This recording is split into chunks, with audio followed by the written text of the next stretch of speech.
Bisa cerita nggak bahwa kan ini Obi yang menghubungi kan? Seperti apa sih ceritanya? Selamat malam teman-teman.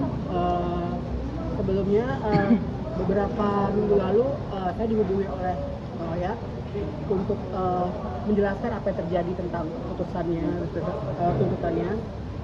Saya pikir ini juga pandangan saya nggak terlalu adil teman-teman untuk anak usia 20 tahun tuntutannya segitu. Lalu Kak Oya bercerita bila saya bisa menjembatani untuk surat perdamaian itu. Saya bilang iya saya bisa, saya mengiyakan ya saya bisa. Saya kenal dekat sekali dengan keluarga beliau, keluarga papanya Loli. Saya menjembatani akhirnya. Saya ngobrol dengan mereka, tapi nggak tahu kenapa setelah saya ketemu mereka, lalu saya diteror sama dia.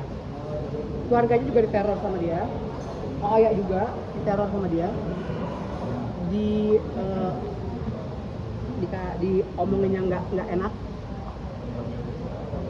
Saya juga akhirnya ngebales, saya bilang ini kan mereka sudah dewasa, suka sama suka gitu.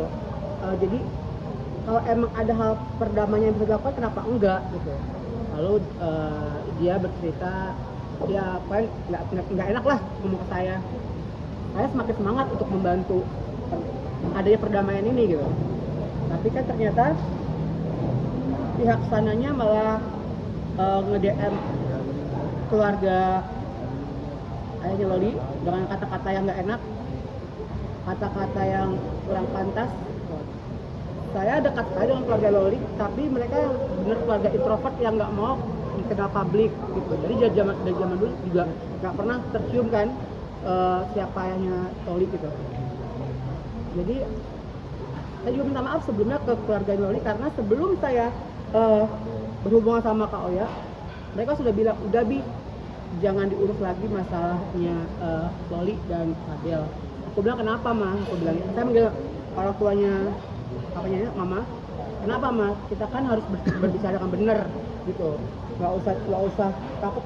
Emang kan Fadel mau menikahi Loli, aku bilang setelah keluar penjara. Jadi nggak ada hal yang ditutup-tutupin Mas kayak gitu.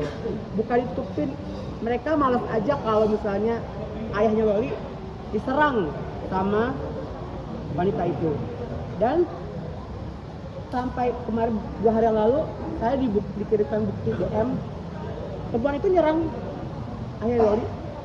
Dan sampai semalam sampai tadi nih tadi siang pas saya bikin status saya di pengadilan, saya langsung di-unfollow sama ayahnya Loli.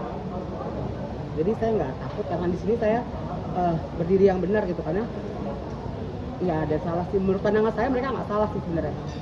Jadi apa ya, nggak adil sih menurut saya. Pak, ancaman atau penyerangan pihak yang sana perempuan ke ayahnya itu seperti apa sih Kak kalau boleh dijelaskan? Ya kata-kata nggak enak, kata-kata yang kasar, tahulah sendiri bahasanya dia seperti apa. Ke saya pun sama, gitu sama.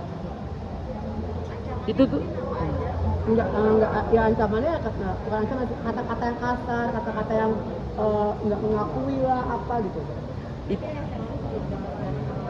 Iya makanya mereka sebenarnya malas untuk berhubungan sama dia karena kekasarannya itu. Saya kenal dari zaman mereka pacaran sampai Loli ada di video ini. itu tuh Nikita langsung atau keluarganya? Karena Nikita kan saat ini masih berada di sel. Menurut Nana, Nikita langsung atau keluarganya? yang menurut Anda dengan bahasa kasar seperti itu nggak mungkin admin kan? Dan kalau admin nggak mungkin langsung bisa langsung hubungin, tahu itu ayahnya Loli, tahu itu mamahnya. Logikanya aja sih kayak gitu. Artinya bisa dibilang Niki masih bisa mendapat akses ponsel di dalam atau gimana? Kalau dengan Iya, kalau logikanya seorang admin yang nggak kenal dengan keluarganya Niki tiba-tiba meng-DM beliau dengan bahasa kasar, ya logikanya di mana gitu? Nggak mungkin admin yang nggak kenal papanya Loli tiba-tiba nge-DM kayak gitu, bilang begini. Berarti Mas Rowi yakin betul itu dari Niki ya? Ya, oke.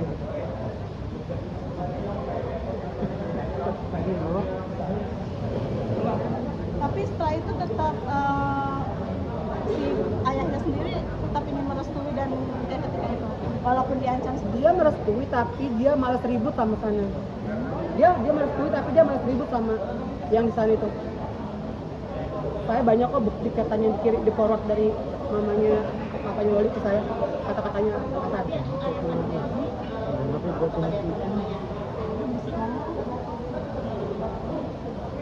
Oke. Thank you Mas Robi. Thank you kau ya udah ngertiin minta. Yang mana?